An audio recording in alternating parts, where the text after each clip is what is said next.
아버지가 아들을 죽이려 했습니다. 그것도 대놓고. 51살 노왕이 19살 새 왕비를 들인 이유, 전쟁 영웅 세자를 끝까지 인정하지 않은 이유, 모두 하나로 연결됩니다. 선조는 광해군을 제거하고 싶었습니다. 말로는 단 한 번도 입 밖에 내지 않으면서 행동으로는 모든 걸 보여줬죠. 그리고 그 집착은 선조가 죽는 날까지 멈추지 않았습니다. 오늘은 선조가 광해군을 어떻게 압박했는지, 그리고 그 싸움이 어떻게 끝났는지 들여다보겠습니다.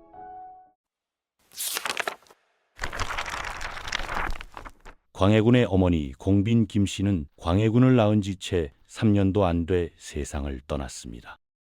하지만 선조의 정실 의인왕후가 임해군과 광해군을 친자식처럼 걷어 키웠고, 광해군이 세자로 책봉될 때 직접 양자로 드리기까지 했죠. 사실상 광해군의 가장 든든한 후견인이었던 겁니다. 그런데 임진왜란이 끝나고 얼마 지나지 않아 의인왕후가 세상을 떠나버렸어요. 그렇지 않아도 아버지의 멸시와 핍박에 시달리던 광해군은 가장 강력한 보호막을 잃게 된 거였죠. 의인왕후가 죽고 나서 신하들이 선조에게 명나라의 광해군의 세자 책봉을 다시 요청해보자고 건의했습니다. 그런데 선조의 대답이 뜻밖이었어요. 그보다 더 중요한 일이 있지 않느냐. 중전 자리가 빈 지 벌써 1년이 다 돼간다. 먼저 군모 자리부터 채워야 인륜의 기강이 서는 법이다. 당장 새 왕비 간택을 준비하라. 새 왕비를 드리겠다는 선포였습니다. 그렇게 간택으로 뽑힌 인물이 임모광후 김씨입니다. 이때 선조 나이가 51세였고 임모광후는 19살이었어요. 심지어 세자 광해군보다도 어렸습니다. 원래 조선에서는 왕비가 사망하면 후궁 중 한 명을 왕비로 승격시키는 게 관례였거든요. 광해군은 이미 의인왕후의 양자로 입적된 상태였기 때문에 법적으로 선조의 적자였습니다. 그러니 후계 구도를 흔들지 않으려면 후궁 승격이 훨씬 자연스러운 선택이었죠. 그런데 선조는 굳이 아이를 낳기 가장 좋은 나이에 새 왕비를 드린 겁니다. 이게 무슨 의도인지는 명백했어요. 새 왕비에게서 아들만 태어나면 광해군을 내칠 구실이 생기는 거니까요. 실록에는 이 상황을 두고 사관이 직접 비판을 남겼습니다. 국모 자리가 비었으면 후궁 중 한 명을 올리면 될 것을 왜 굳이 새 왕비를 간택했느냐고요. 그리고 선조는 이 어린 왕비와의 잠자리에 빠져서 정력을 보충하는 탕약을 매일 챙겨 먹고 경연도 제대로 나가지 않을 지경이 됐다는 기록도 있습니다. 왕이 어린 왕비와 노느라 건강을 해치고 있다는 내용이 실록에 버젓이 적혀 있는 거죠. 선조의 바람은 이루어졌습니다. 임모광후는 간택된 지 1년도 안 돼 임신을 했어요. 하지만 처음 두 아이는 모두 일찍 세상을 떠났고 세 번째 시도 끝에 마침내 아들이 태어났습니다. 그게 바로 영창대군이었어요.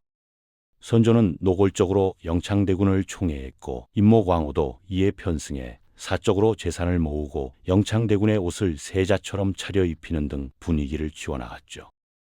이 흐름을 보고 재빠르게 움직인 인물이 있었는데 바로 소북의 영수 유영경이었습니다.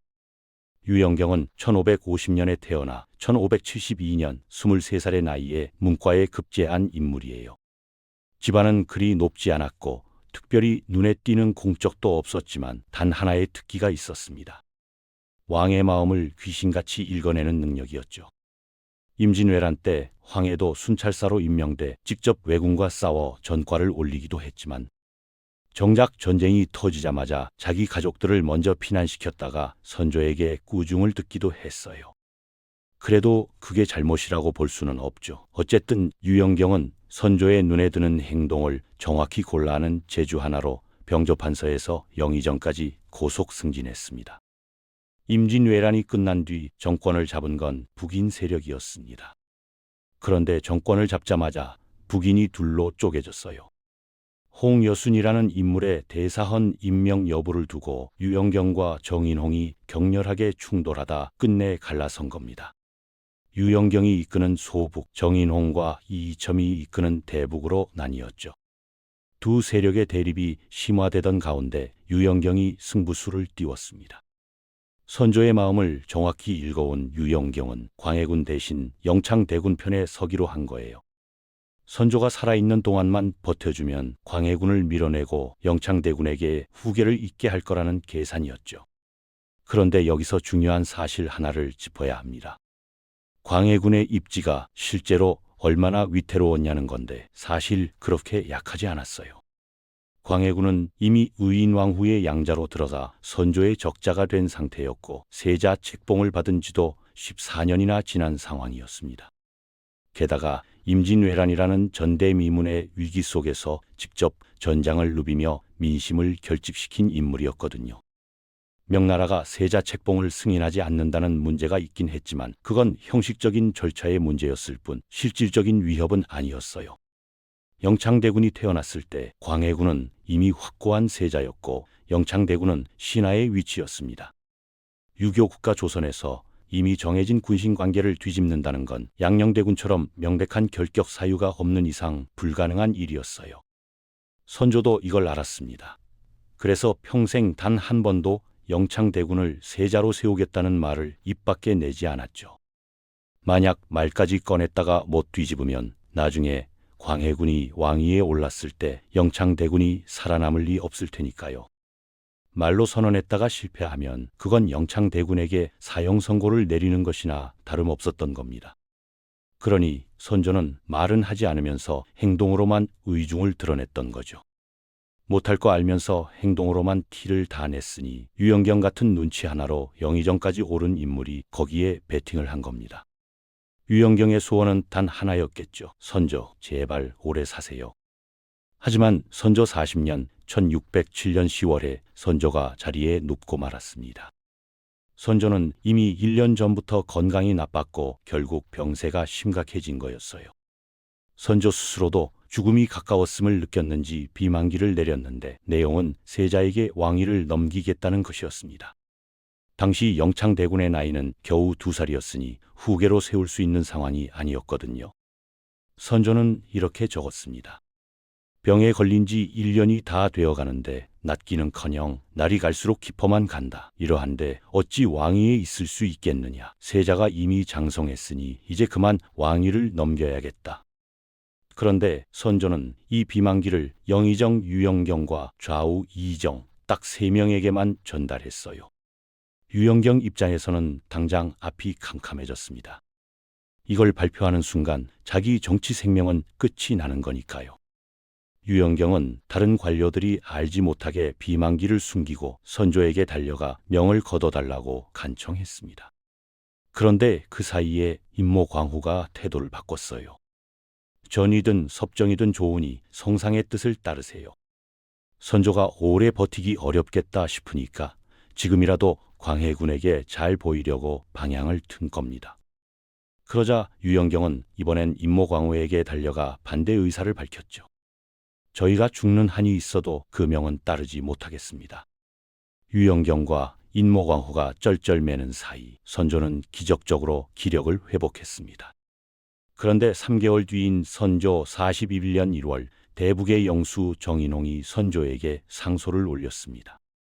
전하께서 병중에 세자에게 왕위를 넘기겠다 하셨는데 영의정 유영경이 자기 무리와 짜고 이를 숨겼다 하니 그 의도가 심히 의심스럽습니다.